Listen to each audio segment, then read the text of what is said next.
Yo, Hey, what's up? not much. How you doing? Oh, not too bad. Just back from conferences. Well, how'd it go? Oh, about as good as they could, honestly. Good.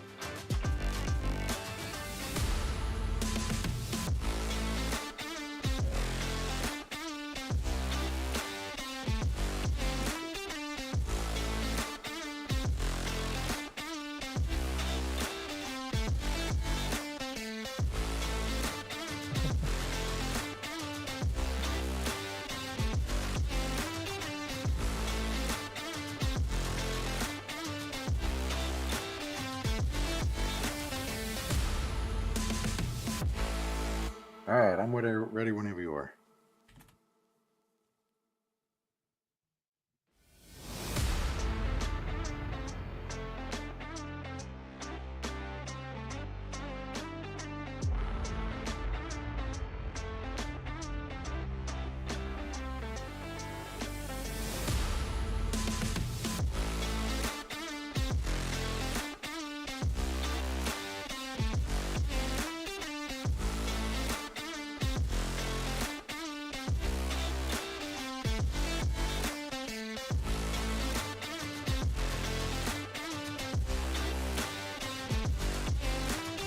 Oh, that's not good. Hold on.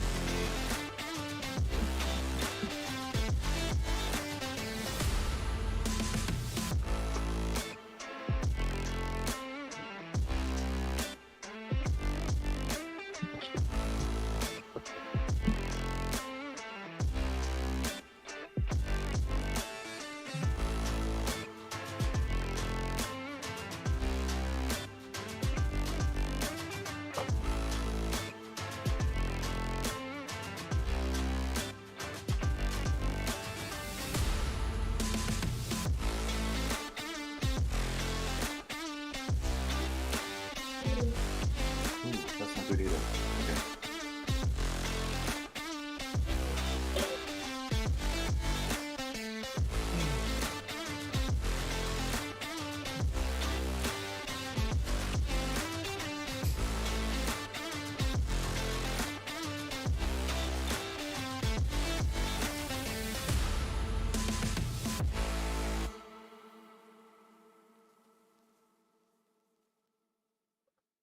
Are you coming in hot when you speak?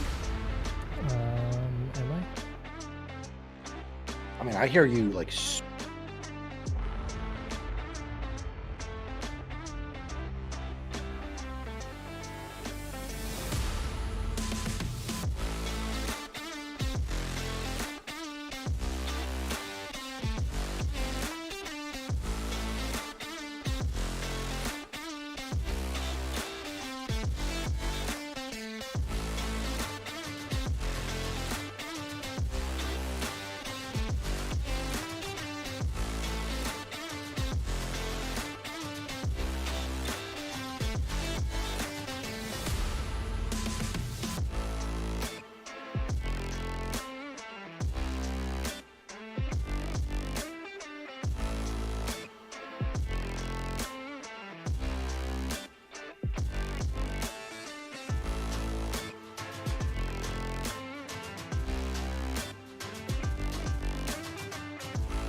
Welcome everybody to another episode of League One on the Rocks. It is week one of the 2024 League One season, and man, this is an exciting time.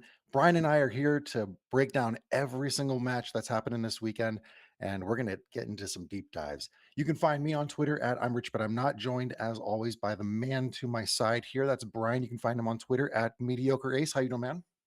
Oh, not too bad. It's been a nice off season, but I'm done. I'm done with it. I'm ready for the season to start. Let's get going. Yeah, that no off-season lifestyle doesn't even exist anymore. Like we are in the season now. In the thick of it already. Yep, and I'm loving it. All right. So before we get into any of the match previews, we have some recent news that's fresh off the press. I think it was posted like super early this morning. But Brooklyn FC is no longer going to be joining USL League One. They're going to go straight to USL Championship. This was reported by HudsonRiverBlue.com. There was an article written by Andrew Lee that was posted this morning. And in it, it says that there's the original intention was for the club to join League One in their announcement last June. But in the next week or so, we're going to be seeing that formal announcement where in the article it says, according to multiple sources who spoke with Hudson River Blue, they're going to be making that transition to championship instead of League One. Hmm. Yeah, that's super surprising, honestly. Not one that I saw coming. I mean, you say you're going to join League One, and then all of a sudden decide to switch gears. I mean, good for them. Yeah. It's huge to move up from League One to Championship, which means when we were talking about Brooklyn FC when they originally came out, funding was kind of the talk as to why we thought they might be going to League One instead of Championship. And I mean, obviously, that's no longer the case. They made the extra $20 million and are moving up. Yep. And there was some suspicious activity on their Twitter account, which sort of raised some of the alarms for the people over at Hudson River Blue. When you looked at their Twitter profile, it mentioned that they're kicking off the 2025 season in the USL, but it no longer mentioned anything about League One or even Championship. It didn't mention which league they were going to be going to. So that put people on high alert. They started digging into it, found those sources that we already spoke about, and there's the news for you. They still plan on using the the stadium, the Brooklyn Cyclones minor league ballpark there in Coney Island as their home stadium, and they still intend on having a professional women's team in the Super League. But Brian, I got to ask you, what do you think is the motivation for the move? Uh, I mean, it's tough to say. I mean, you have to figure with it being New York, it's going to be a competitive market. I think people want to see the um, highest available professional quality. Um, and outside of New York Red Bulls and NYCFC of MLS, I mean, a third division team I think might have some troubles drawing a crowd out there for that. Um, I think that's probably the biggest thing. They just want to make sure that they're going to get their investment back at some point. Obviously, New Yorkers have some money, some disposable income, but um, yeah, I don't know if that move to League One does them enough justice, or maybe the money wasn't lining up. Well, you spoke about money, so let me ask you this question then. In order to get into the championship, they had to pay, an additional fee to get into that one. Hmm. Do you think they paid the full fee? And I have a follow-up question for that. Uh yeah, I think they probably paid the whole fee. If I had to guess, I mean, it's so talking about money with the USL is super difficult, right? Right? Like we don't get a whole lot of concrete answers. At least those of us not working with clubs don't get a whole lot of financial answers, right? So, um, I mean, it's difficult, but I would imagine that they would still have to pay the original fee because I can only imagine if it got out that they came in at a lowered rate.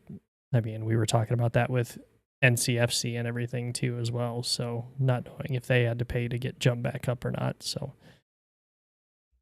So the reason I was asking you that is because of the fact that they're in the New York media market. Do you think that by trying to capture the attention of New Yorkers playing at the championship level, do you think maybe USL possibly sweetened the deal for them to make the move to championship so that there would be, more broadcasts of a New York team in the USL? I think that makes a lot of sense. That could be a super smart business move. I guess I don't see why they wouldn't do that. Um, I mean, if they're willing to do that, that's a great market and one that you definitely need to try to capture. So it makes sense to me. And especially with the USL making that great partnership with CBS and all of the championship matches that are being featured on CBS, you have to think that for a club that's going to be in New York, it makes perfect sense for them to be in championship to make Hmm. that additional investment to make the jump up to championship. And it also makes sense for USL because now you have a team that's in the heart of New York City and you're able to broadcast them on a big platform like CBS. Yeah. I mean, it's a ton of TVs, right? I don't exactly know how their broadcast deal goes, what the amounts that get kicked back to the clubs or anything like that look like, obviously, but I would assume the more eyeballs on the TV, the more money you end up making. So yeah, I think it was completely. It had to have been a big financial move. So again, good for them. Good on them. It's a trickle down effect. These, I mean, you start talking about trickle down, everybody gets kind of a weird vibe about it. But in this case, trickle down effect is a good thing. So we'll take that. Yeah, we're not going to start that debate. Um, so with the move, it means that there's another club that's not going to be joining League One. Hmm. So what can the USL do to entice clubs into joining League One? Oh, oh man. Just, I mean, the big obvious one is lower franchising fees for League One. But it doesn't seem like these clubs that were rumored to be coming to League One that are now going to Championship care all that much about the barrier price of entry, right? I think it's more they want to be in the highest division possible. So, I mean, I think the only way that the league itself can force teams to start in League One is, I mean, this is a hot topic every week where everybody talks about it, but promotion relegation, that is really the only thing that is going to keep teams coming to League One because, I mean, like I said, they money is doesn't seem to be the issue here. And it seems as if there's a huge well, I mean, it's not even a matter of perception here. There is a huge difference in the amount of clubs that are in championship versus League One. Hmm. And we've been talking about pro row. We've been having that on at the back of our minds all this time. And if and when that gets installed into the USL umbrella, it's all going to balance itself out. But moving forward, how does even championship balance things? Um, hmm, hmm. I mean, the big rumor is three divisions within USL. You have your top flight, I would assume still Division 2 top flight, then you have your second flight Division 2 and then your Division 3 and Division 4, so or amateur market. So I mean that's really the only way I can see it happening. I don't think there's any other way for it to change, especially when there's all these teams coming into championship and the schedule is only going to get more congested, to borrow a buzzword from everything else going on. Schedule congestion would be a thing if they want to balance schedule, but I mean they're really gonna have to look at limiting the amount of teams that come in or breaking this up into a higher division above championship. And so let me go back on to something you said there. You said that you want to split championship. So there's been the rumors that we've heard that there eventually will be a USL Premier, a USL Championship, and then League One. Hmm. So you're saying split championship at that point? Yeah, I think you take the top. I mean, there's what John Hunt in the chat saying the championship did have 36 teams in 2019. Obviously, they've dropped down and are heading back towards that number. But yeah, I think you take maybe the top third of the league and throw them in their own. Maybe not even at the top third. Maybe you take the top 16 teams or whatever that number, that fraction ends up being. take the top 16 teams, throw them in a premier, and then everybody else fights for the right to go up or down. I think that's really all you can do, or maybe and it would have to be promotion relegation. There's no other way to see who moves up, who comes down. So Do that's you think to so me it. before they make that split into USL Premier and USL Championship, do you think there will ever be a moment where USL will approach any teams in championship and give them maybe even a financial incentive to self-relegate down to League One? Hmm. I think maybe that topic could be broached, but I don't know that a whole lot of teams are gonna take that unless they can get their initial at least part of their initial investment back. Because I mean, I don't know if it's a rumor that it's 5 million for League One and 25 for Championship, but that seems to be the number that's always thrown out. I don't know if that's ever been confirmed, but let's just, for the sake of argument, say that unless they give them each team that wants to self relegate $20 million, I don't know how you can ask a team to drop down a division voluntarily. Yeah. Do you foresee any championship clubs joining League One even next year? Hmm. It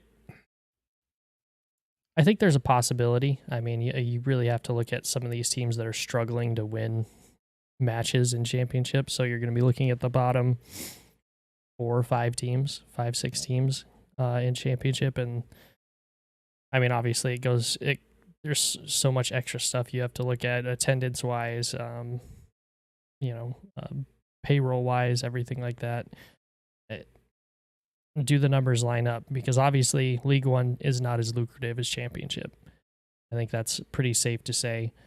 So the numbers have to make sense too, because as we've said multiple times on the show, you and I both, a lot of these clubs are operating on razor thin margins anyway.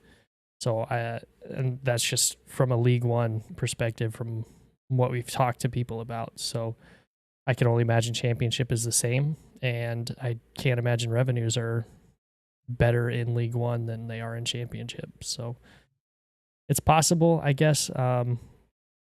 And I guess that's probably part of the reason why promotion relegation is taking so long to be implemented. They have to figure out all of these intangibles that are going on, especially financially. I think that's the big driver, and I think it will be the only driving factor. Because I don't think it's any secret that um, the USL has all but come out and said, yes, we want to implement promotion relegation. We just have to figure out how to do it. So it takes somebody way smarter than me to try to look through all those financials, or at least with more time than me. Let's say that. I'll give myself a little bit of credit and say somebody with more time than I have to figure that out. And it's funny that we're talking about revenue and clubs with these razor thin operating budgets. Yet in League One, we're seeing spent expenditures on like on salaries climbing this year. It's crazy what we're seeing across the league. Hmm. Yeah. Uh, Sports is funny in that thing. In the fact that these owners and people responsible for running the club are willing to shell out the amount of money that they are shelling out to win championships. Um, I mean, it's funny if you take a step back and look at it and say it is literally just a silver trophy that is going to sit in your office. You're paying $1.3 million to put a trophy in your office. I don't know what the going rate on a silver trophy is, but I mean it's crazy. I mean, these numbers are only going to continue to go up too. So maybe that's part of what they're looking at. I think that probably is a big part of it. Um, I mean, it's just crazy the amount of money that's being thrown around in the league, and all just for the glory, which I think is why anybody does anything, right? Yeah.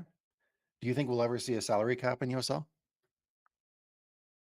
Uh, I'm sure eventually. I'm sure eventually we'll see a cap.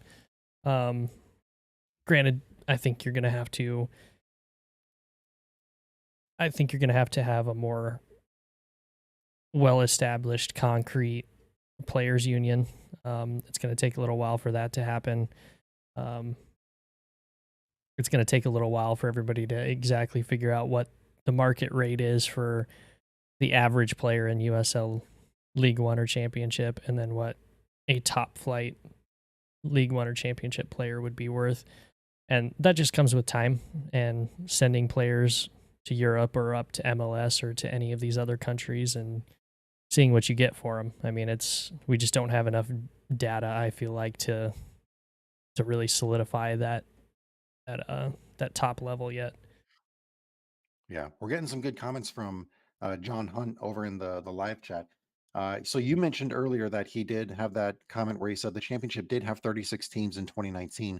He followed that up with saying they did split the league into 18 club like respective conferences for that season, then played playoffs, and then followed it up with the Miami FC. I could see dropping down, um, and yeah, we're some of the things that we're hearing, even the salaries that we're seeing in championship makes you think like there's a few in championship that could benefit from dropping down.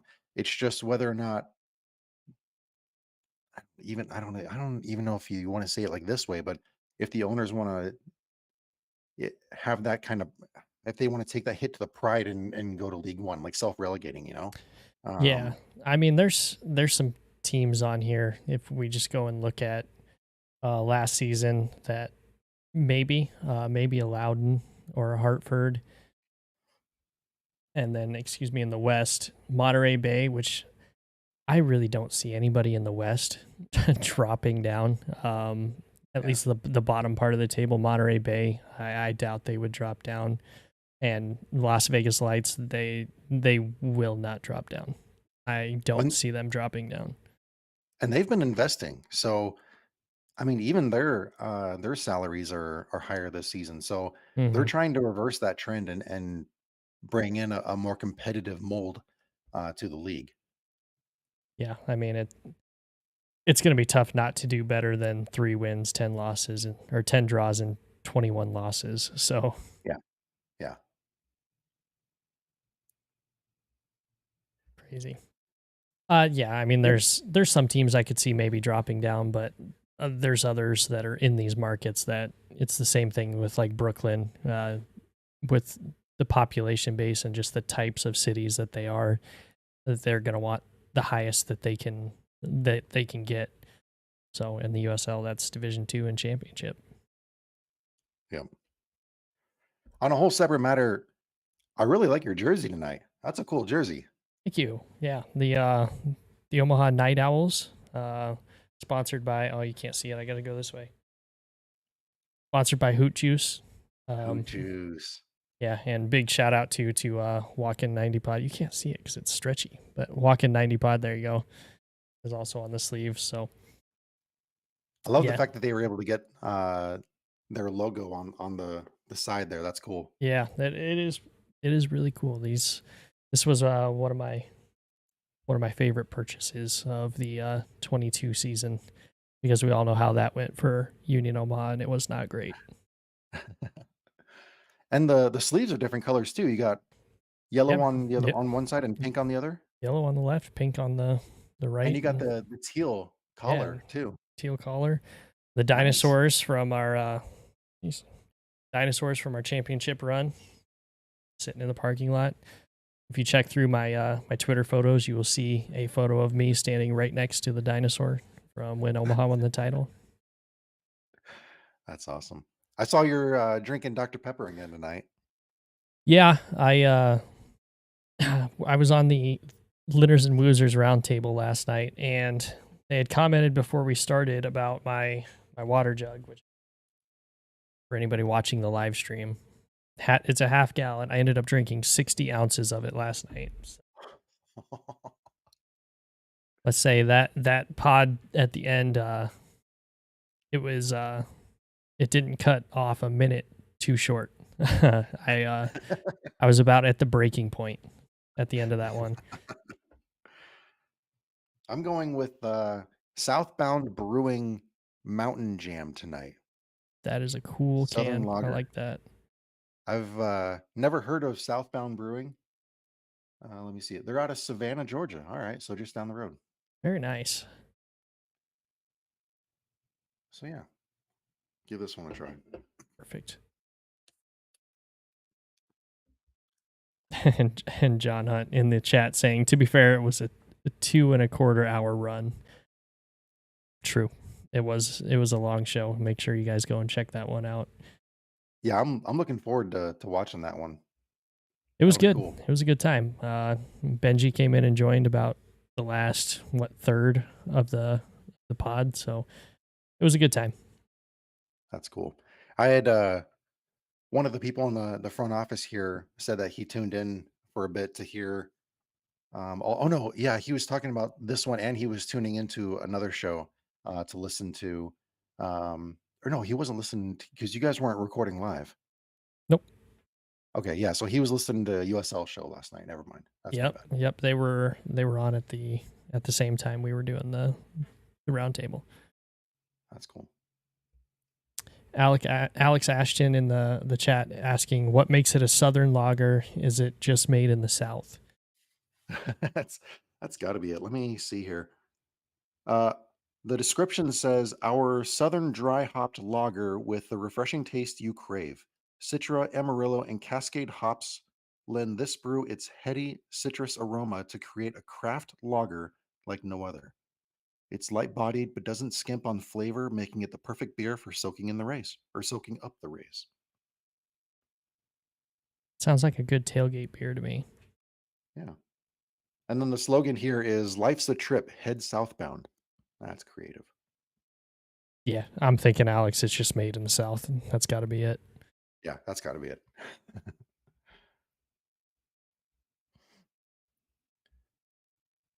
All right. All right. Well, we have 3 matches this weekend, but before we get into that, we did a little bit of math to figure out some stuff here. So the 2024 season is going to feature 190 total matches. And then there's a possibility of 8 US Open Cup matches since everybody enters into the first round. So, if a club made it to all of the finals, the regular season, the in-season cup, which we're going to hear some more news about that here pretty soon, and then the US Open Cup, they would play 43 matches in 254 days, which, if you do the math on that one, comes out to one match every 5.9 days. So essentially one every 6 days. Um, so if we're randomly throwing out the topic of schedule congestion, say, so Brian, since you're obviously going to be pulling for Union Omaha this season, say they made it to every single final and they were playing, those one every 6 days. Would that concern you at all? No, they're professional athletes. Yeah. I couldn't do it, but I don't get paid to do it. So Yeah. I don't feel so. This may be like a controversial take, but I don't feel like one match every 6 days is a horrible average. I no, feel like there's still some rehab that can be made during that time. Obviously, there's a healing process that takes longer than that, and you take some hard knocks during the matches. But one match every 6 days, I mean, that's not terrible. That's pretty good. And if you take into account the fact that no, I think it's I don't think it's out of the stretch of the imagination to say that no USL League One team is going to make it to the final. So that opens up the average as well. hmm And then there only 2 teams are going to make it to the intra-season cup. So that opens up the average for just about every other club. So I really don't think schedule congestion is a huge worry for League One this season. no, and I mean you got to remember too, these clubs have spent a lot of money on their medical team to be able to tell them when a guy needs a break. I don't think anybody would play every single one of those matches either. Maybe the goalkeeper, um, but that's just because the wear and tear on their body is a little bit more. There's a little bit less than maybe the field players, just because of the amount of movement and full on running that they do. Um, Not saying that it's not a difficult job and takes a toll on your body. Obviously, it does, but um, typically you don't even see guys not rotate in or out anyway throughout the season, even if you don't include all of these. Because I think if you start taking out U.S. Open Cup, I agree with you. Chances are very high that a League One team is not going to win the Open Cup. Um, so if you take that out, that's got to push it above 6. Every 6 days, one match. The in-season cup, with how small the margin for error is, with only 4 of the teams getting in, very likely a team is not going to play in that. So that probably pushes it to almost 8 days in between matches. I mean,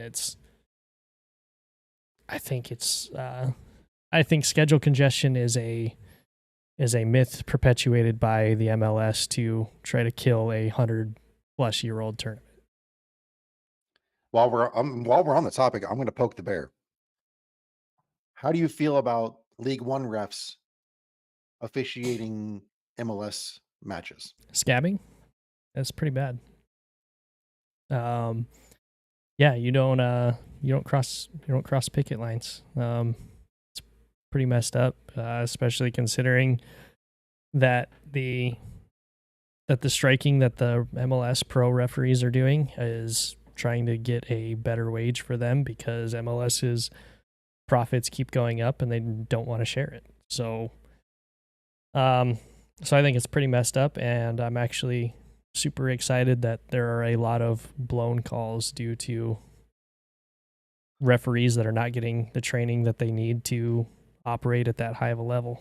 But they knew that coming in, so likes to suck. I haven't actually watched a single MLS match this season, and I'm not really planning on it, except for the Kansas City and Inter Miami one that I'm taking my son to go see Messi play, because Oh, you're going. Oh, that's cool. yeah, come on, one of the goat comes to play near you, you gotta make the trip.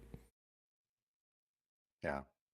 So you didn't cancel your Apple TV Plus? I only had it because of T-Mobile last year.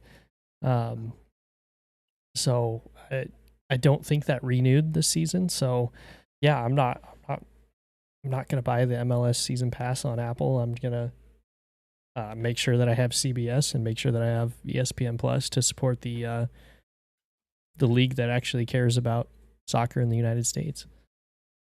Nice. Love it. Well, let's jump right into uh, our weekend matches. I mean, we have 3 matches on Saturday. We start off with Greenville versus, let's see, Spokane. So we have a face-off between two, I use this term loosely, new coaches, Mm-hmm. new to, well, I can't even say new to USL, because Wright's been with Triumph all this time, and Mm-hmm. Wiedemann has been with Charleston Battery. So, I mean, can't even say new to USL. I mean, these guys are tried and true. Like, they know what they're doing. They're new to us. We can say they're new to us. There you go. I like that. Way to spin it. I like it. It's tough. Yeah. And so, yeah, give me your initial thoughts on this matchup. I, it's interesting. Expansion side versus a completely different Greenville team than we're used to seeing. I mean, it's going to be really weird not to see um, one of the guys that, if there was a Mount Rushmore for USL League One being built, I feel like you have to put John Harkes on that monument. So it'll be weird not to see him on the sidelines trying to walk off the amount of yardage in Omaha, or complaining about the sand in Omaha. Um, yeah, it's going to be weird. It's going to be a retooled Greenville team and just a Spokane team that we just don't know. Expansion sides are weird. I don't think they're. I don't remember if. I mean, expansion sides haven't historically been super successful. I think Union Omaha was the lone outlier in the expansion side pool that really came in and did well in their first season. So, um, I mean, obviously these coaches are, like you said, not new to the game. I think they both know what they're doing. Um, but it's going to be super interesting to see what Greenville comes out of the gate with Rick Wright.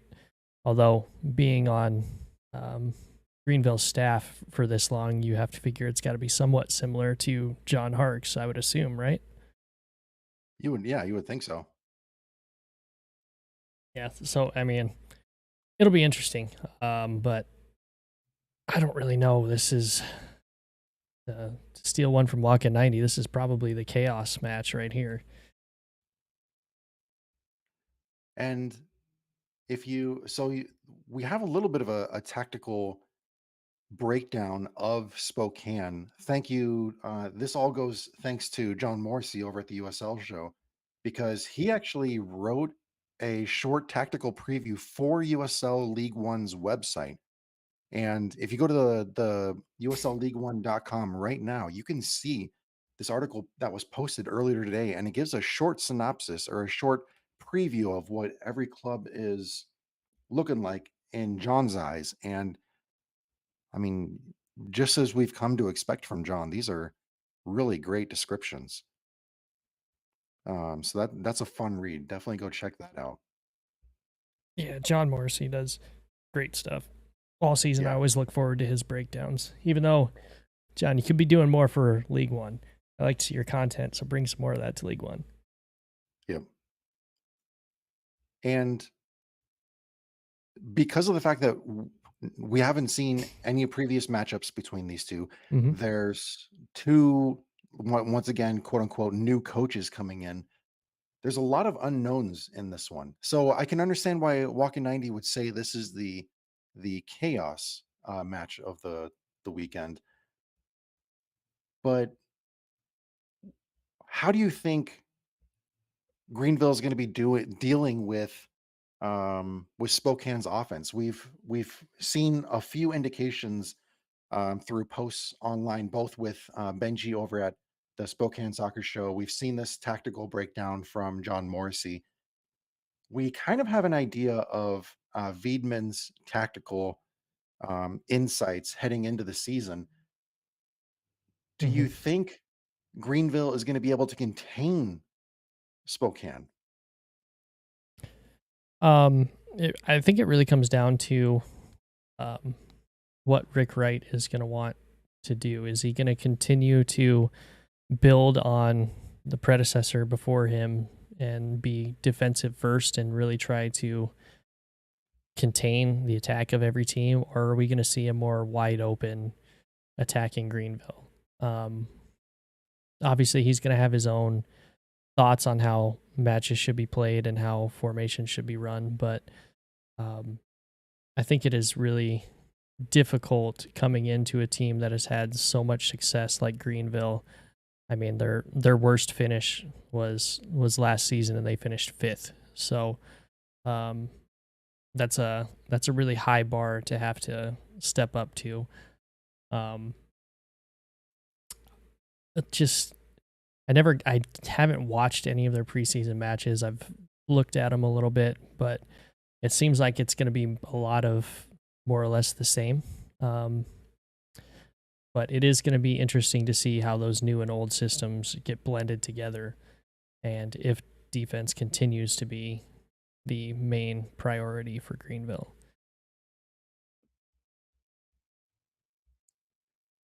And let's see here. Do you think this is going to be a new look for Greenville? Do you think Rick Wright is going to step into the footsteps of John Harkes, or do you think he's going to take some influences from Harkes and make it his own?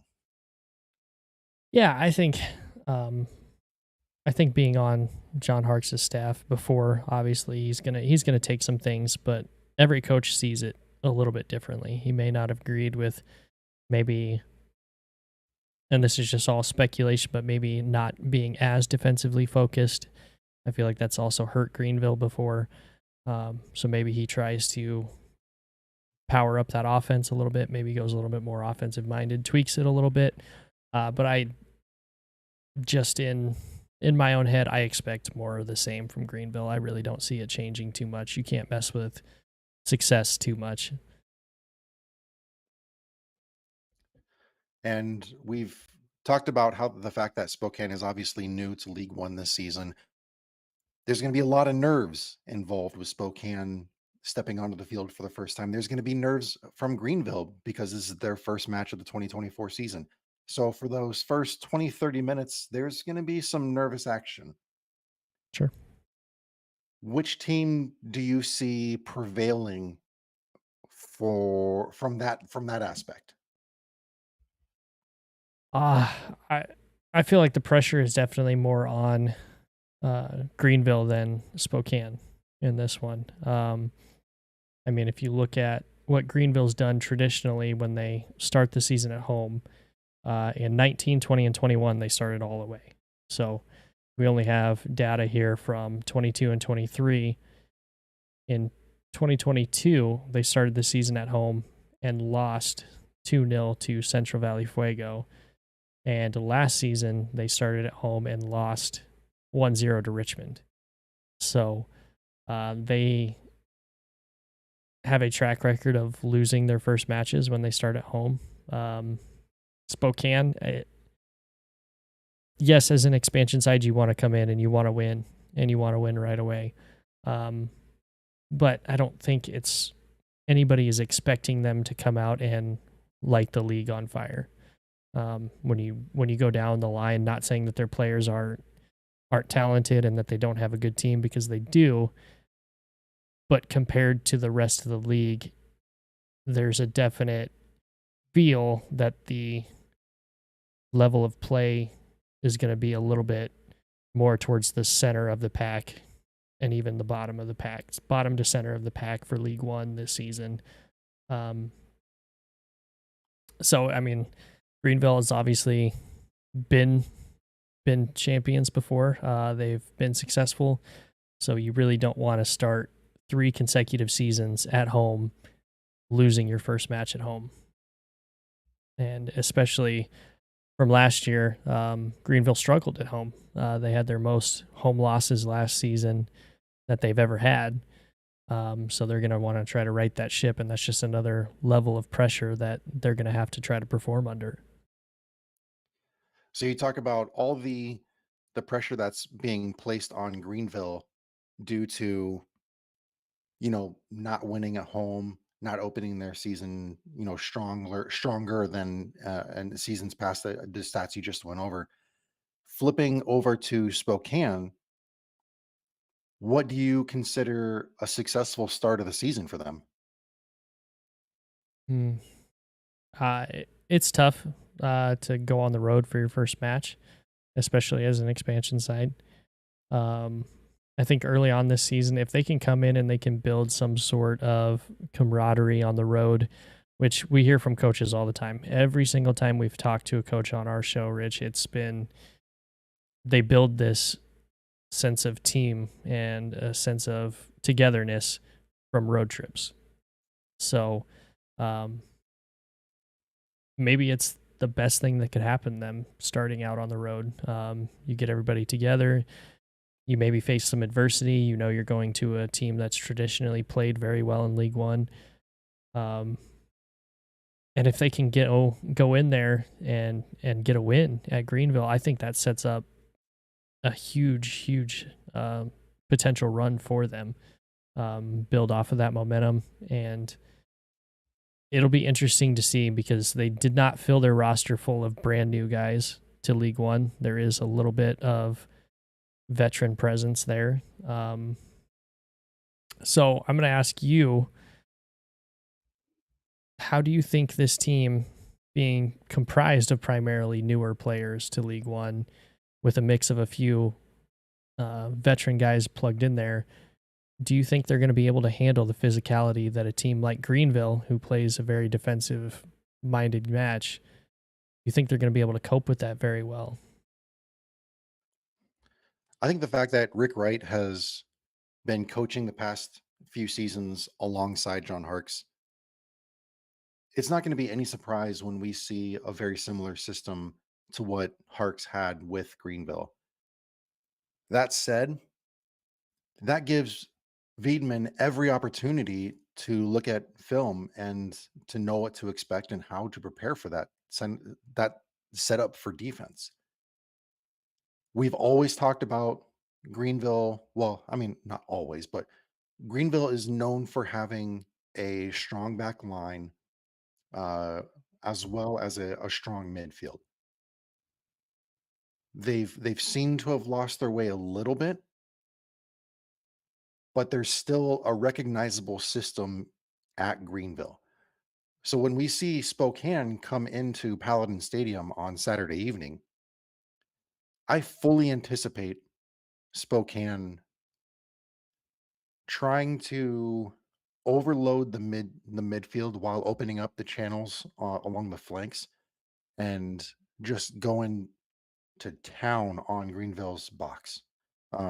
Like their 18-yard box. Like it's gonna be crazy. Like I don't think they're gonna be able to get into like the 6-yard box, but as long as you're servicing balls like into the 18-yard box time and time again, you're opening up all those scoring opportunities. Um, I think it's gonna be an exciting night for Velocity fans. Hmm. Yeah, and I'm really glad you said that because I was going to bring up the point that uh, it seems like teams had a lot of success last season attacking um, down both the left and right sides of that Greenville defense and doing exactly what you're saying, getting balls into the box from those wide positions. Greenville last season did not have a very good job or did not have a very good time of trying to defend those. Um, they weren't the greatest at it, um, but it's definitely going to be something that they will have worked on in the off season. So I'm really intrigued to see if they have the right players in place to stop some of the bleeding that teams were able to inflict on them last season by doing the very thing that you said, attacking those sides and getting balls into the box. Okay, so let's jump straight to predictions. What do you what do you see for Spokane visiting Greenville?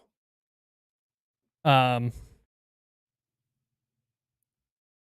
Greenville traditionally starting the season at home, not good. They have not won. Um, this is a team with a new head coach, granted one that was with the team. Spokane's an expansion side with nothing to lose. That's dangerous. Um, Nothing to lose, and a team that is has potentially everything to lose. I think it would be a horrible look for Rick Wright if he comes in and Greenville finishes where I think they're going to finish this season. Um, but I see Spokane coming in and taking this one 2-0. That's exactly what my prediction was going to be. Okay, I'm gonna make it different just for the sake of our competition this season. Okay. All right. You know what? I'm gonna endorse the chaos theory that we heard from Walking 90. I'm gonna go 3-0 Spokane over Greenville. 3-0. Yeah, Very and we're nice. keeping track. So Yep, I'm writing it down uh, now. so we can get that going. All right. So the second match, also at 7 p.m. Eastern time. Yeah, all right, come on, League One. Like, there's 3 matches this week. Can we spread them out? Why do you got to do this? I'm still going to watch both of them, but come on, man. Yep. And this one, man, this one's going to be a lot of fun to watch because we have Lexington hosting Northern Colorado.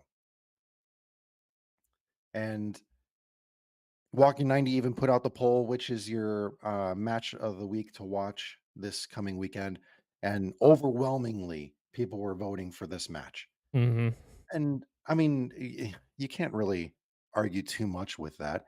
You have this new and exciting Lexington side that everybody wants to see. There's been so much hype about them in the offseason. You have Northern Colorado coming off another great season with high profile performances and another awesome season from Eamon Zayed. So you want to see what Northern Colorado is doing to replace Trevor and Arthur. And then you also want to see on the other side of the field what the heck is going on over at Lexington. So this is an exciting match with so many storylines. Mhm. Yeah, I mean And oh, go ahead. as we've seen in just even last season, Northern Colorado started off the season with 2 wins, 2 draws, and 1 loss in their first 5 matches. They came out roaring, whereas Lexington took them a little bit of time to get going. They started off their season with their first 5 matches having 1 win, 1 draw, 3 losses. They were able to find some momentum as they went along in the season, not enough to get them into the playoffs, but they were still able to turn some heads along the way and show fans across the entire league that this team is not going to be one to sleep on next season. Even if they didn't make the roster moves that they did, that was an exciting Lexington team to watch. So Mhm. now with these roster additions, makes it even more exciting. Mhm. Yeah, that was our big talk last season was, if Lexington could put together an entire match every week in and week out that they would be scary, let alone with the the amount of firepower and signings that they got brought in this season. So, um, it's gonna be more of the same, for Lexington for me. I think they really gotta come in and they've gotta be super hot first thing. They can't let this good Northern Colorado team, which is no slouch either, come in and really bully them. Um, and they really got to get off to a better, quicker start than they did last season.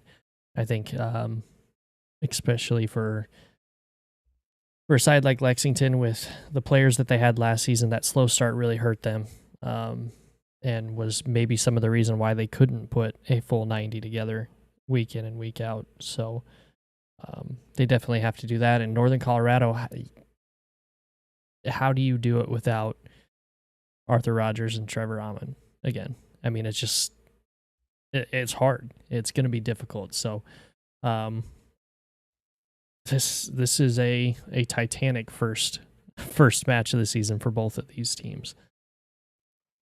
There have been so even despite the fact that we aren't going to be able to see Arthur and Trevor this weekend, there are still some exciting roster pieces that um, are coming back to Northern Colorado as well as coming into Northern Colorado. So even though we have those two big names that are no longer with the club, we still have plenty of players at Northern Colorado to be excited about. And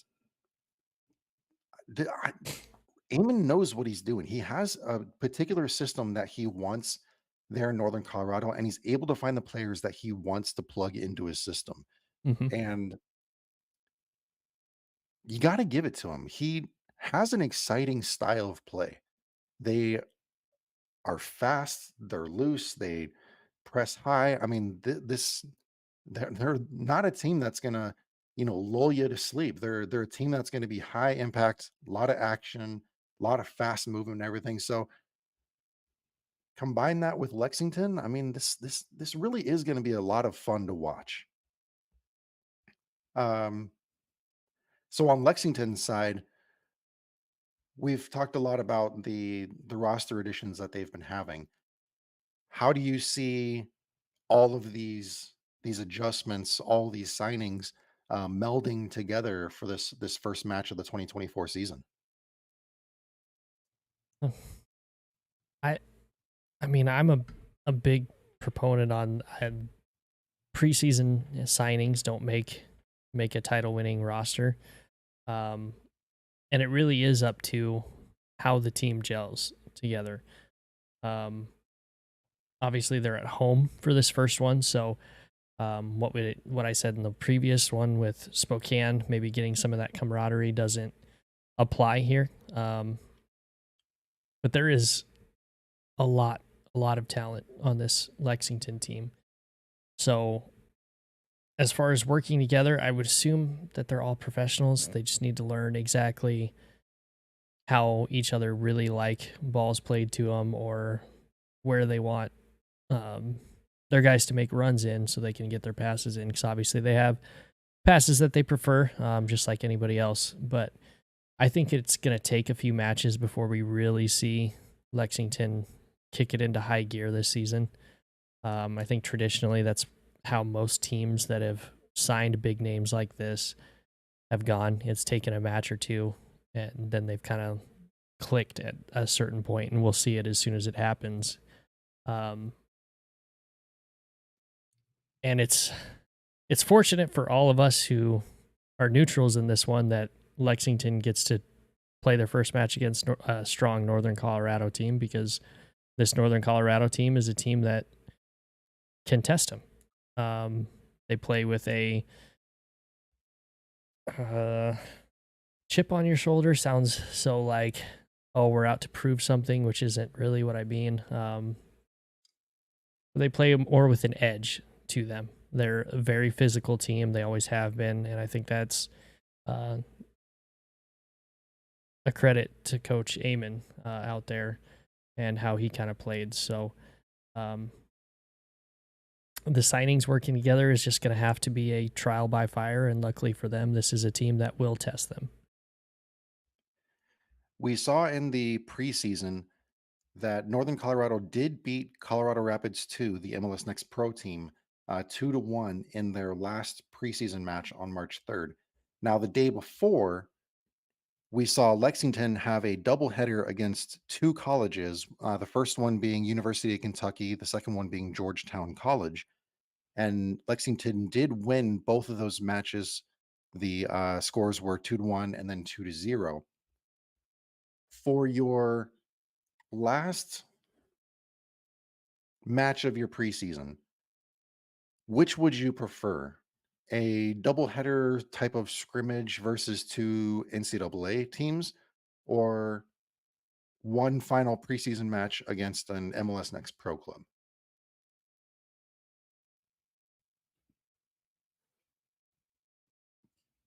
Speaking to me personally, I would rather play the quote unquote better competition. I hope that doesn't offend somebody, but yeah, the better let's say the competition that's being financially compensated for playing the game. I would rather play that team. I feel like it's nothing against playing scrimmages against colleges. I think that also has its place. But this close to the season, I feel like that is one philosophy that I would have, is to just get you into match fitness as soon as possible, and right before the season starts, make sure that everybody is 100% match fit, as opposed to taking a week off.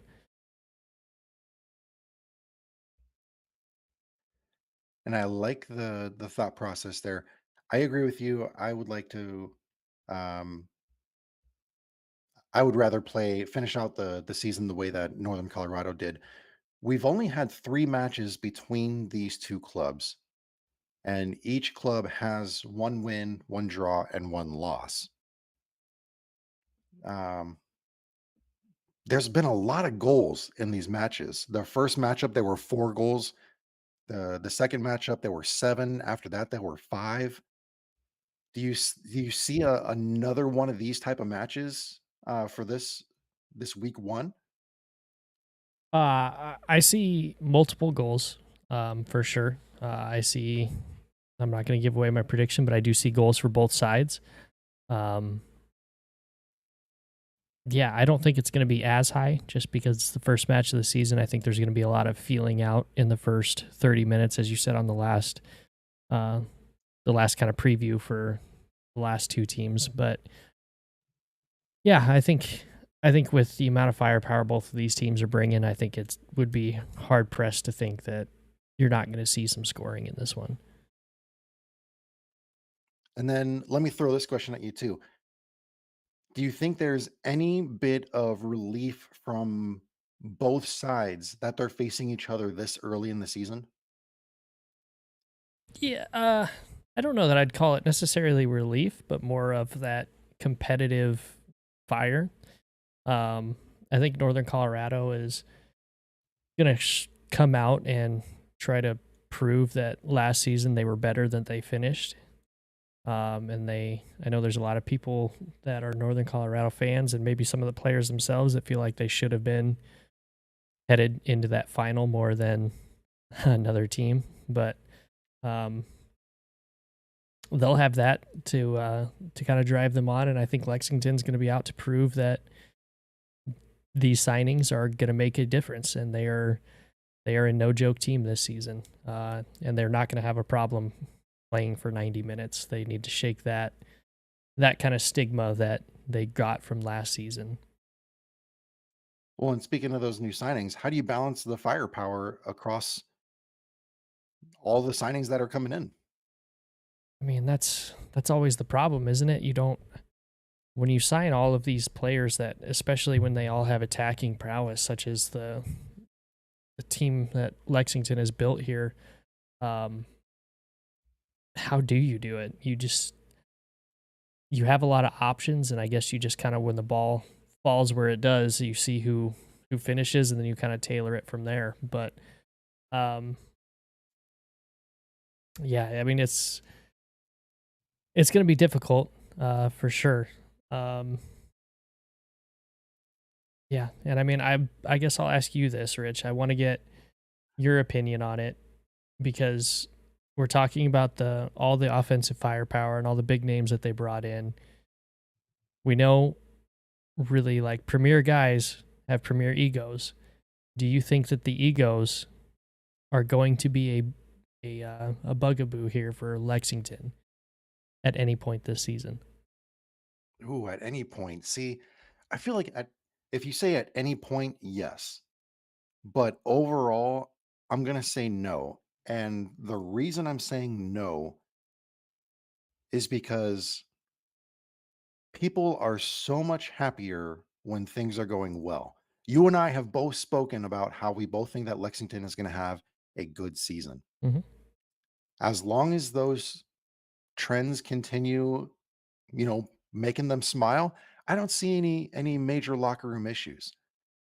But obviously, once you start seeing results, leaning the other direction, you're going to start seeing some of um, those views start to collide a little bit. But I don't think it's going to be a major issue for Lexington at all this season.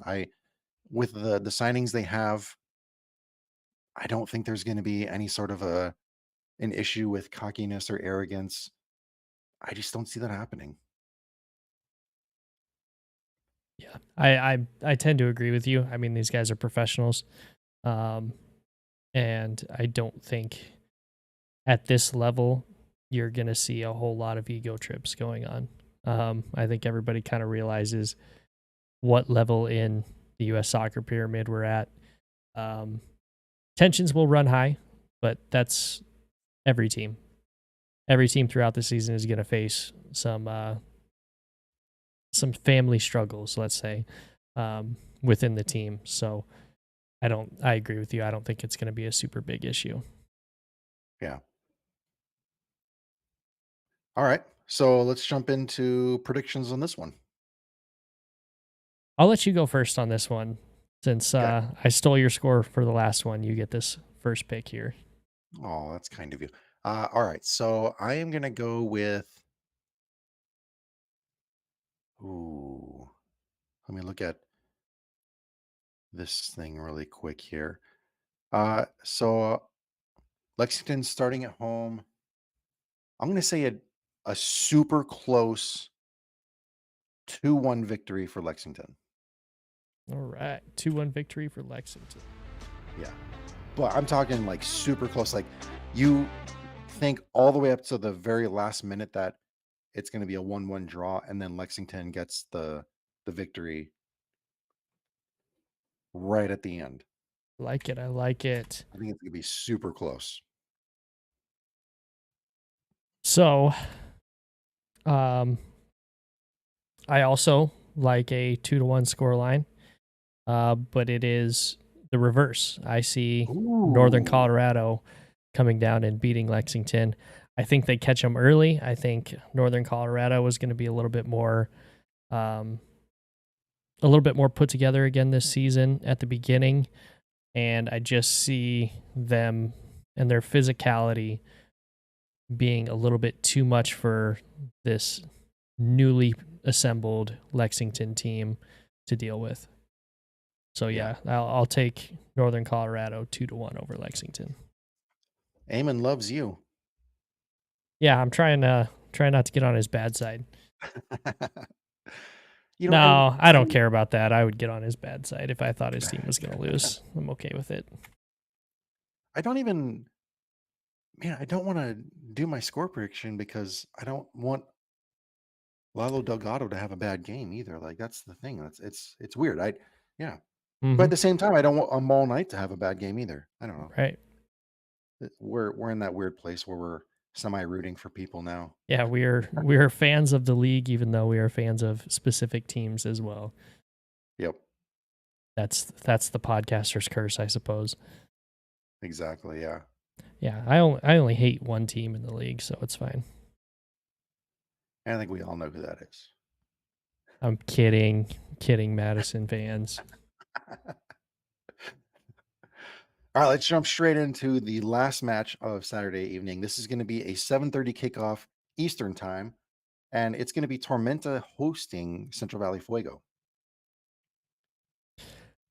It's gonna be a good one. I hate the kickoff time again. Yeah, Half an yeah. hour after the other two matches start. Uh, that kind of sucks, but I guess I'll have some homework to do this weekend. This one is gonna be sneaky good. Um, Yeah. I feel like for a couple reasons, Central Valley Fuego plays damn near every single team in the league really tough. It doesn't matter what team they're playing. They could be playing the number one team, they're going to play them tough. They could be playing the number 11 team, they'll play them tough. More often than not, they lose, but they play them tough. Um, and Tormenta, I mean, there's got to be a little bit of hangover from last season for Tormenta. I think they ended the season. They didn't want to end the season the way it did, and I think there's going to be a little bit of incentive there for them to come out swinging. So it's definitely going to be interesting. There's also that obvious element of Jermaine Jones having his first match as a manager along the sideline instead of being a player. So there's that dynamic involved. There's the roster reload with Tormenta. There's the roster reload over at Central Valley Fuego. Um, there's a lot of unknowns in this one. Um, there hasn't been, we don't really have a whole lot to go off of when it comes to Fuego's tactics, their formation, all that kind of stuff. We don't really know what to expect from Jermaine Jones. Mm-mm. At the same time, when it comes to Tormenta, I mean, I have the luxury of being able to go uh to training. So I have a good idea of what to expect on Saturday. But for folks who are tuning in who don't have that same luxury, I can fully understand when they say like I don't even know what to expect from Tormenta. I Mm-hmm. fully understand that. I and that's why I agree with you. This is going to be a sneaky good one. Yeah, and I mean, if we look back traditionally too, this has been a pretty well contested series between these two. Um, if we go back to the last 5 matches that these two teams have played, um, week 22 of 2023, Tormenta gets a 2-1 victory. Um, week 10, Central Valley gets a 3-2 victory over Tormenta. Worth noting as well that both matches in 2023 had a Central Valley penalty kick. So, but I feel like that was also kind of a common thread with Tormenta last season as well. It was pretty easy to pick up. penalty kicks against Tormenta last season for whatever reason, good or bad. Um, but we go back to 2022 as well, and week 22 of 22, Tormenta beat Central Valley 2-0. Week 14, Tormenta beat Central Valley 1-0. And week 8, the highest single team scoreline, Central Valley Fuego beat Tormenta 4-0. So, I mean, it's been a back and forth affair between these two teams. Yeah, and even their performances in the first 5 matches, if you look historically and you break it down to an average per season, they're not far off from each other. Tormenta is averaging 1.6 wins in their first 5 matches. Central Valley is at 1.5 wins in their first 5. Tormenta has 1.2 draws, Central Valley has 1.5, and then Tormenta has 2.2 losses in their first 5, whereas Central Valley has 2 losses in their first 5. Really interesting dynamics here. And like we've been talking about, this is going to be a highly contested match, not only because of the scoreline, but if you look just at the last 3 matches, there have been 3 matchups between these two teams. There have been a ton of yellow cards. In the 2 matches last season, there were 15 yellows and 1 red. If you take it one step further and look at the next earlier match in 2022, there were 8 yellows. Yeah, I mean that seems to track. Tormenta was a pretty heavily carded team last season, as was Central Valley.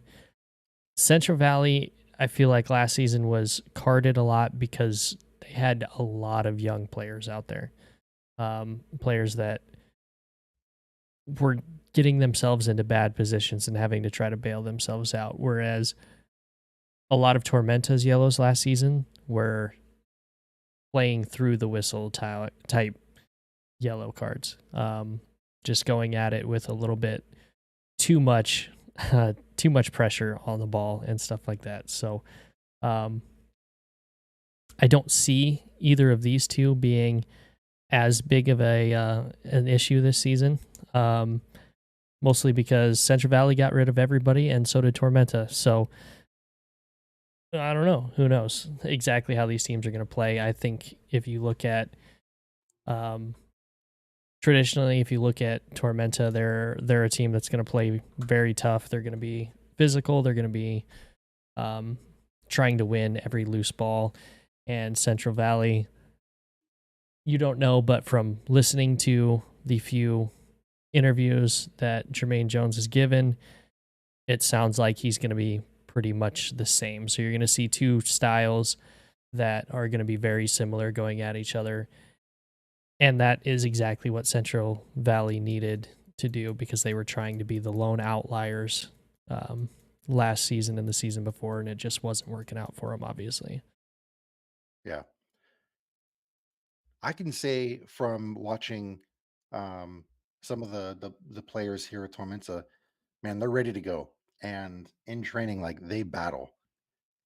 And if you just even listen to Jermaine Jones during his interviews, you know that he's instilling that same mentality in his locker room so that as soon as they walk out of that locker room and they walk onto the pitch, they're ready to go too. So I think there's going to be a lot of big challenges in this one.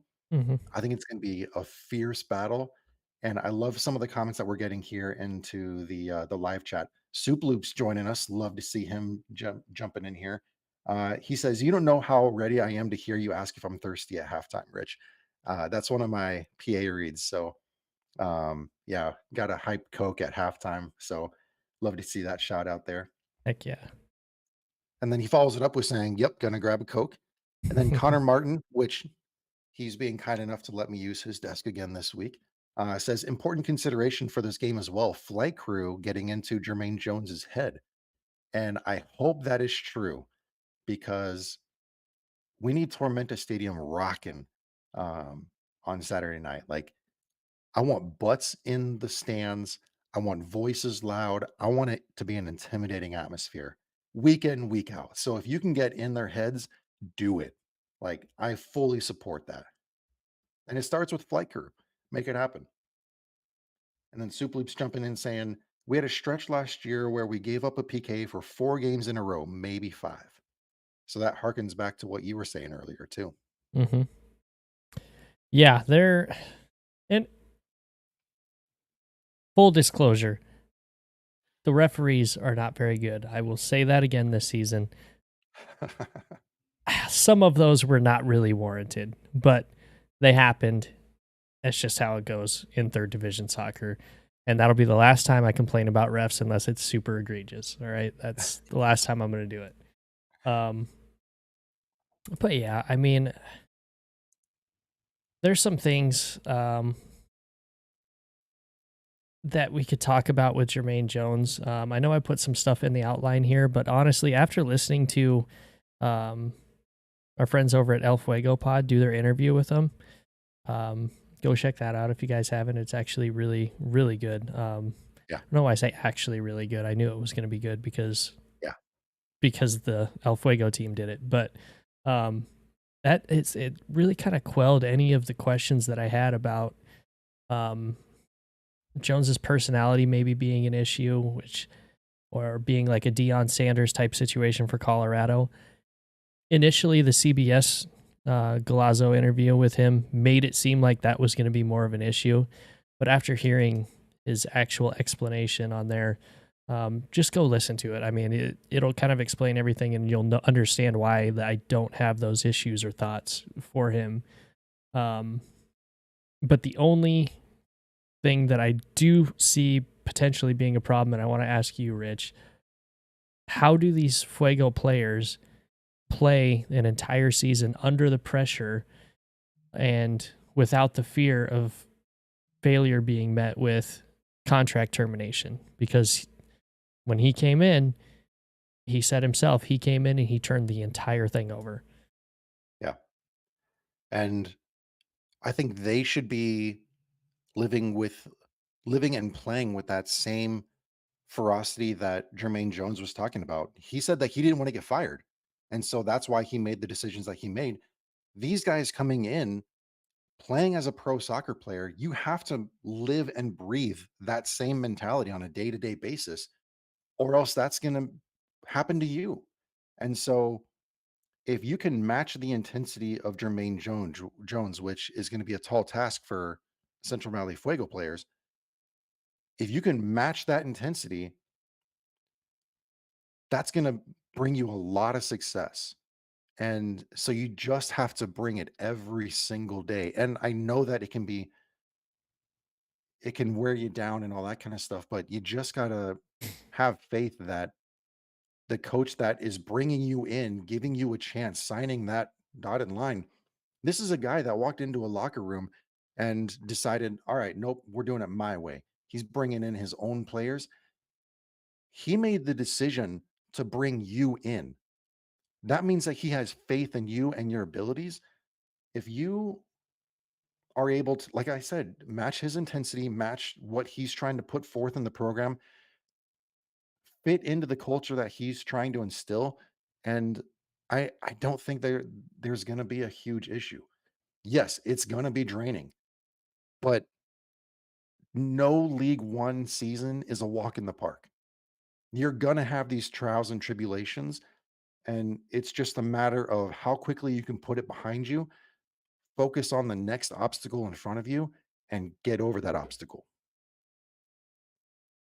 Yeah. I mean, that's super well said. And I think it comes down to um, everybody lives with that fear in their current job situation. So why should any of these players be any different? I mean, I know if I don't do a good job at my job, I lose it. So Yeah. um, I think that's pretty much the same for everybody on here.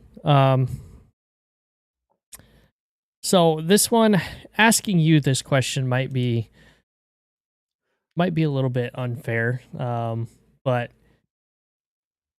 I mean, how does Tormenta mentally deal with the disappointment of last season, being so close to breaking through, but just not being able to? There's 6 players returning from the 2023 roster. The majority of the locker room wasn't here to experience that. The guys who were here, use that as motivation to turn things around. Use that to fuel your leadership to drive the results that you want to see in the locker room and on the field and with the technical staff. You can't sit here and moan and groan about it. It's in the past. You don't want to feel that way again? All right, cool. Lace it up, get out there on the field, give it 100%. I don't want to say give it 110% because that's stupid. You can't give it 110%. Go 100%. Just get after it. I and the guys, I'm telling you, like they have an intensity um that's going to be fun to watch. This Tormenta team is going to be fun to watch. I don't think there's a lot going through their heads relating to the 2023 season. I don't think that is in their minds at all. They're focused on the 2024 season, making the most of it that they can. And it sounds like coaches speak, but taking it 1 week at a time, one opponent at a time, and not trying to get too far ahead of themselves. Yeah, In the press conference this morning, when Coach Ian Cameron was asked about the tactical decisions that he's going to be making for the U.S. Open Cup, Coach Ian was even saying, like, we haven't even focused on them yet. We're focusing on Fuego. Like that's what's in front of us. So for players to match that, yeah, focus on Fuego first. Then next week, focus on Madison. Like there's a natural step and progression to a League One season. Don't get too far ahead of yourself. I mean, that's well said. I don't think I could say it any better than that, and, actually, you know what? I definitely know I couldn't because I'm not around these guys every day. So, Rich is, so there you go, a little bit. This team, I think, is gonna be razor focused this season. So, yeah. Um, I guess the only other question I did have, right? I mean, you said you have 6 players from last season, correct? Correct. So, about 80% of the roster turning over. I don't think we've ever seen a as dramatic of a roster turnover in League One at all.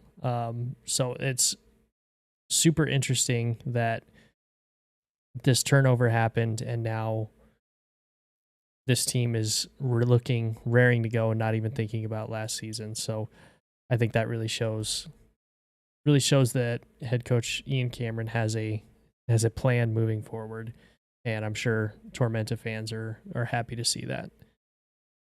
Yeah. Tormenta fans really like Ian. He's a good coach. He has his tactics down. He's able to scout the talent that he wants. Um, I had a couple people actually reach out to me after we signed one of our um, oh what trialists, and they were saying like I was hoping to that he was going to be going to this club instead, and it's like nope, we got him. Sorry. Right.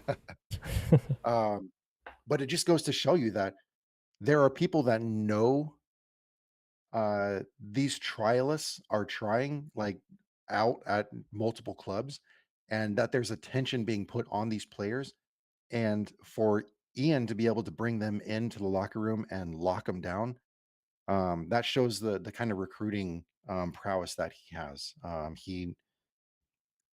He has an eye for finding those players and bringing them in, and it's going to lead to some success. Yeah, I think so.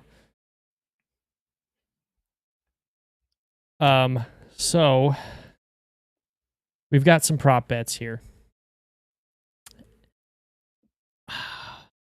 Do we want?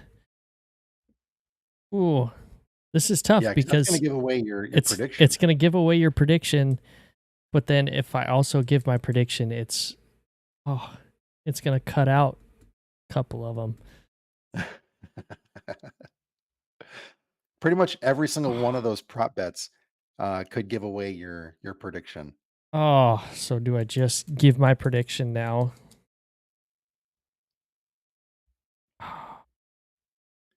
I mean, one thing to note before we do our predictions, Tormenta has never started the season on the road.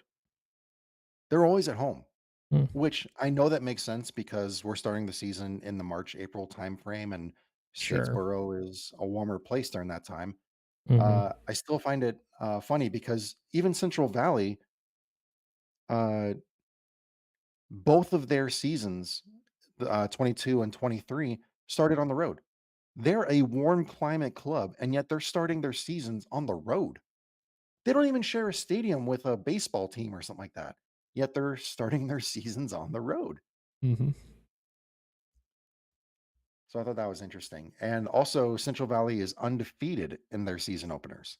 Both season openers were on the road. Both season openers involved a clean sheet. In 23, they had a 1-0 victory at Chattanooga in the Den, and then they had a 2-0 victory over Greenville in 2022. Hmm. Oh, So you know what? there's some history to Central Valley Fuego.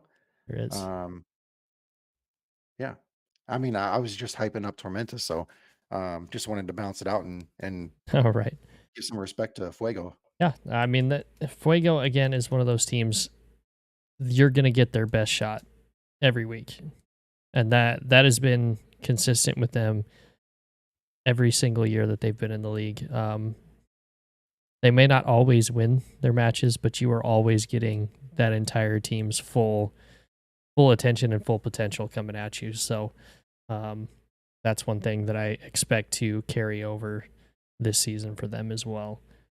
Um, and actually, Rich, looking through these prop bets, it's not going to give away mine. Oh, okay, cool. None of these questions will give away my prediction. All right, cool. Well, then let me go ahead and ask you: Sure, will Central Valley earn another season opening clean sheet? I'm going with a no. There we go. I don't I think they like the stopped sound of that. Tormenta from scoring. I think Tormenta's got too many options. And you have to take into consideration that Central Valley's goalkeeper this year is Carlos Aviles from Chattanooga last year. Hmm. So they're getting a quality goalkeeper Oh, for over sure, there. for sure. All right. So which club scores first? Tormenta. Yes. All right. Will Central Valley earn a PK in a third straight meeting between these two clubs? Oh man, I don't know. It depends on what referees show up this time. Um, I think statistically that would be highly unlikely, but then again, it is the first match of the season. There's gonna be some adrenaline pumping, maybe sometimes where a clearer head late in the season would be prevailing, but maybe not in the first match of the season. So it's a possibility, but I got to say no on that. Okay. And then we spoke earlier about the yellow cards and the red cards that we've seen in the past three matches of the five that they've played. Over under on yellow cards. I'll set it at 3.5. Oh, come on, man. It's Tormenta and it's Central Valley. You got to take the over. That's easy money. I like it. All right, so let's move on to red cards. Over under, I will set the line at zero point 0.5. I'm taking the under on that one. I don't think Okay. I really doubt any referee is going to be looking to send somebody out the first match of the season. So unless something crazily egregious happens, I don't see a red card being given out. So the cards will fly, but they're going to be spread evenly. Oh, I think so. Okay, spreading the love. All right. And Soup Loop's coming in. Man, he's saying a lot here. I missed quite a bit. My bad, Soup. But in 2022, they had Tormenta had 5 returners, only 4 of which played, and they won the title. True. Luke Martin coming in saying Ian Cameron is wonderful. That's what I hear. I think we need to talk to him.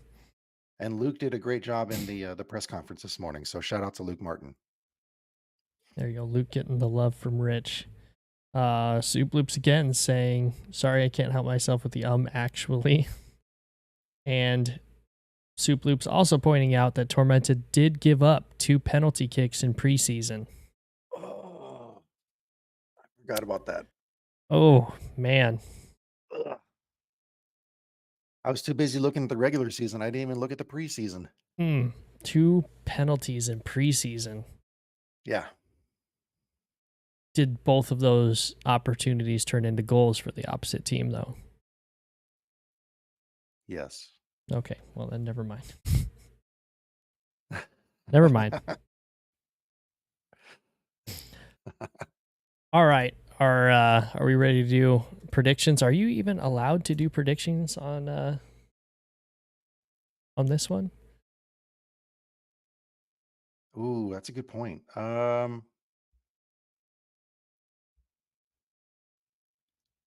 Should should I just take the loss every single week? I don't think you need to take the loss. I think we'll figure something out for evening out the scores. Okay. So, I mean, this one I'll do the prediction for this one, and I've got Tormenta beating Fuego 1-0. I think it's going to be a really hard fought match. Obviously, with me saying there's going to be significantly more yellow cards in this one. Both teams play a pretty physical style, and I just think Tormenta right now is the more established team. Obviously, a more stable coaching situation, a more stable front office situation, a more stable fan situation. So, um, this early in the season, I see Tormenta taking it. It could change by the end of the season. We'll see how Jermaine Jones does out in Central Valley, and I've heard some really good things coming out of there, saying that the front office is making huge strides to make things right. So, here's hoping we see kind of return to the former glory in Central Valley for all the fans out there. But yeah, in this one, I just think Tormenta is the more well established team, and I think they get it done. There we go. Love to hear it. Love the prediction. I'm all for it. All right. Um, as far as questions, the only one that I saw online was from James Odom. You can find him on Twitter at J_E_ Odom. He says, how about the youngest team versus the oldest? Average age. I did not do the research to figure out who has the youngest squad and who has the oldest and all that stuff. So that's my bad. I was also hoping to do a deep dive on this one. I will do for next week though. Deep dives on how expansion sides have done in their first bouts of League One action, and I'll break it down to how they did, whether it was home, whether it was away, all that kind of stuff. Like I will, yeah, I'll break that down year by year, all that stuff. So we'll have all that stuff for next week. Let's see if there's any other questions in the live chat. Doesn't look like it. Yeah, I mean, I just want to say I'm really excited that the season is starting now, and that we get to, instead of doing speculating after this week, we're going to be doing back into the swing of things and being able to break down matches again. Obviously, you with the statistical mind, and me with the I don't know what I'm talking about. I just watch the matches mind. So, uh, Yeah, it's going to be a great season. I'm super excited that it's here, and I just hope that it ends up being one of the better ones. And I'm super excited to see how this League Cup ends up working out, and potential name rights, whatever else we need to get for this competition sometime soon would be terrific. But yeah, we'll have to see how it goes. yep. Well, with that said, you have anything else? I got nothing. Cool. I'm out too. Well, thank you everybody for joining in for another episode of League One on the Rocks. I hope you enjoyed the 2024 Week One preview. We will have more previews next week for week 2. We will also have some brief recaps over these 3 matches. We'll update you on all the latest news. We'll go through more prop bets. We're just gonna have fun with this season. That's what it's all about. So, thanks for tuning in to another episode. My name is Rich. That is Brian, and we will see you next week. Thanks, guys.